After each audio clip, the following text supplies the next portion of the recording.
Hello and welcome to the Fossil Huntress podcast. I hope you guys are all doing well. We've had some questions around the geologic timescale and mass extinction events and index fossils and how it all fits together. So I thought today in this episode we'd knit some of those concepts together under sort of the value and meaning of fossils and how we know what we know. I also wanted to provide a recommendation for a book. Sometimes when we learn, we can learn through a textbook and just read the knowledge, but a story is a very good thing. So I wanted to recommend Simon Winchester's book, The Map That Changed the World. And it talks about William Smith, who was a orphaned son of an English country blacksmith, and it talks about his journey that goes, more than 20 years of uncovering the geology and paleohistory of England and piecing together and publishing a map. So we're going to talk about all those things in today's episode. Long before we knew how to use radioactive elements to date the age of rock, we used fossils and simple observation. And we credit many people with this, but it goes back a long, long way. Back in AD 1200, Chu Zi in China, in Yunnan, who was an amazing scholar and did a ton of work on Confucius and scholarly thinking of the day, he observed and wrote, "In the high mountains I have seen shells. They are sometimes embedded in rock. The rocks must have been earthy materials in days of old, and the shells must have lived in water. The low places are now raised high, and the soft material has turned to stone." So many scholars over time have noticed fossils embedded in the rock, and we find them in the medicine bags of shaman, and we find them in Neolithic sites. So we've noticed and observed and have had thoughts about fossils for a long, long time. And at some point we recognized that the levels of the rock where we find the fossils tell us the relative age.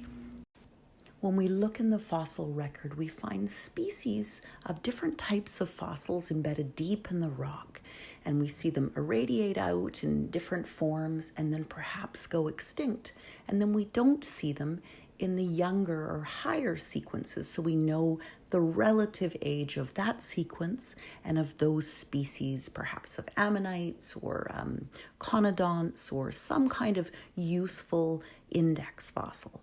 And their usefulness in determining the relative age is widespread, so we can use it to date. We talked about the Triassic in North America and in Europe, so when we look at Triassic ammonoids and that ammonoid fauna, we're able to correlate across the globe. So William Smith was looking at the relative age just within England, but this is very useful when we're dating rock around the world and trying to tease together the pattern of plate tectonics. So when the world moved and shifted, came together, so places like Gondwana and Pangaea, as continents pulled together and then pulled apart, it helps us tease out that story. And part of what it's revealed to us is that our oceans and our land masses have changed over time. And all of that knowledge comes down to the fossils. So it was the fossils that gave us our first clue. Fossils found high in the mountains that were marine or terrestrial, that we knew were laid down far from where they are today. So maybe in the seabed of an ancient ocean. And now we see it high up in the Rockies at the Burgess Shale. So it gave us a clue as to the tremendous amount of shifting of the rocks.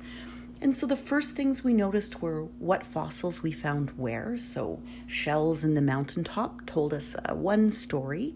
And then as we looked at individual successions of rock, we began to notice older was deeper and younger was higher. And that's termed the law of superposition. So it helped us recognize which strata was younger or older.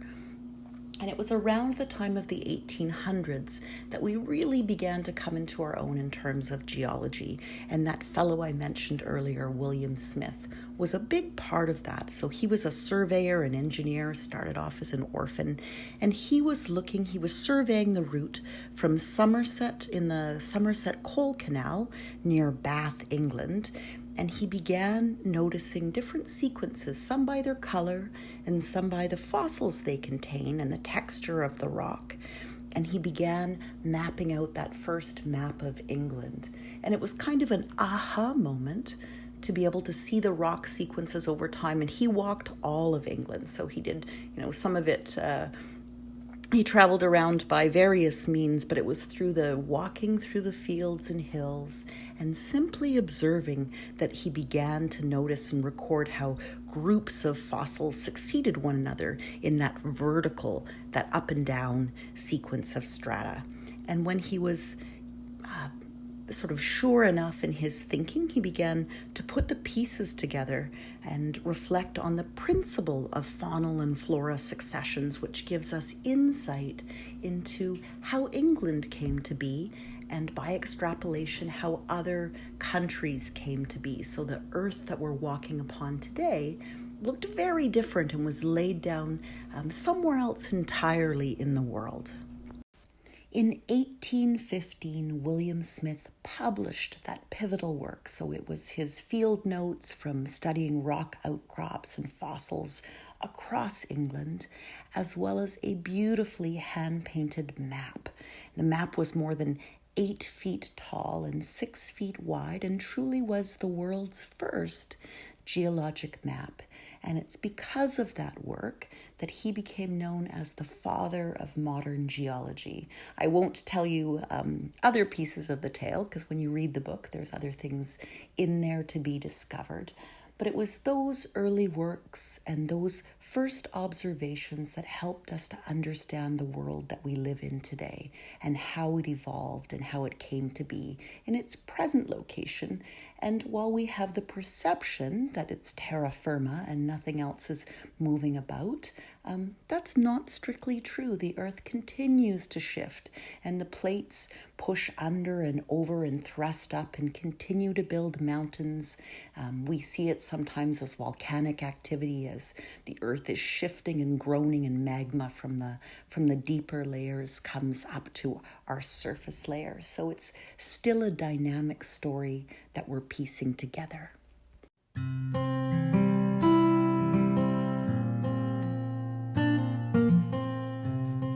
The world's coal and oil industry, our highways, our gold mining, our railway routes, all owe a respectful nod of thanks to William's work on that first geologic map, because it was through that knowledge that those areas of exploration and building were able to be successful.